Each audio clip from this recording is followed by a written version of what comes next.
네, 더하기 뉴스 시간입니다. 오늘은 경제산업부 박상현 기자와 함께하겠습니다. 자, 더하기 뉴스 첫 번째 키워드 보겠습니다. 질문이 달랐다. 임명 강행된 이미선 헌법재판관 모습인데 어떤 내용입니까? 네, 맞습니다. 네, 바로 여론조사 기관이죠. 리얼미터가 이미선 헌법재판관 임명에 대한 여론조사 당시에 질문을 말하는 겁니다. 두 차례 여론조사를 했는데 질문이 서로 달랐다 이런 얘기거든요. 그러니까 질문이 구체적으로 어떻게 달랐다는 거예요? 또. 네, 바로 설문 문항, 즉 질문이 두 여론조사에서 차이가 있었습니다.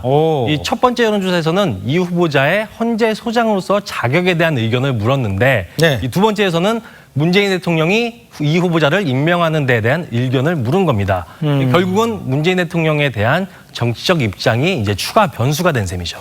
그렇다면 여론조사 결과는 어떻게 좀 크게 달라졌습니까? 어떻습니까? 네, 첫 번째 여론조사를 보게 되면은 이 후보자가 헌법재판관으로 부적격하다는 응답이 54.6%로 바로 적격인 28.8%를 크게 앞섰습니다.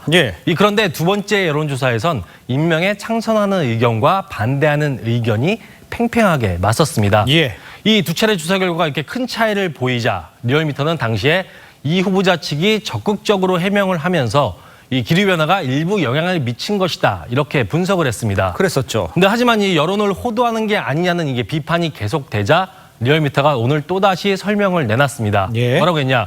서로 다른 질문이다 하더라도 동일한 주제나 소재이고 또 복수의 정보가 존재한다면은 여론의 흐름을 분석하는 데는 뭐 크게 무리가 없다.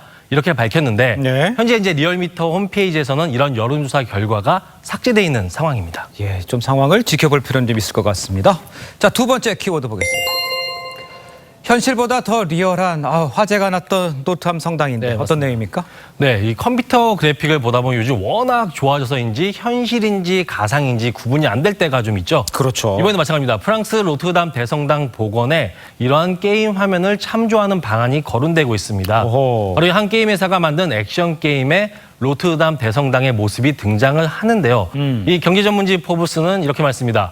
당시 게임 디자이너가 2년을 투자해서 역사학자와 함께 성당 벽돌 하나까지도 다 고증을 했다. 이렇게 밝혔습니다. 그렇다 보니까 이 자료를 보게 되면 화재로 손상된 부분을 재건하는데 좀 어느 정도 도움이 될 수 있다. 이런 얘기거든요. 근데 해당 게임 업체는 더군다나 이제 노트르담 대성당을 분란 이후에 간접적으로 경험해 볼 수 있는 차원에서 체험판을 무료로도 배포하겠다. 이렇게 밝혔습니다. 지금 화면에도 나오는데 진짜 같아 보이네요.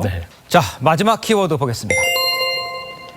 자다가 놀라 대피. 어떤 리조트 같은 모습인데 어떤 내용입니까? 네, 바로 일본의 호텔입니다. 이제 오늘 새벽에 일본 홋카이도의 노보리베치 지역에 온천 호텔에서 불이 났습니다. 5, 60대 한국인 관광객 13명이 연기를 흡입해 경상을 입었다고 이제 현지 언론들이 계속 보도를 하고 있거든요. 그러니까 이 불은 새벽 2시쯤 1층 기계실에서 난 불이 1시간 만에 꺼졌는데 이 연기가 호텔에 가득 차면서 관광객 50여 명이 1층 로비로 긴급 대피하는 상황도 벌어졌습니다.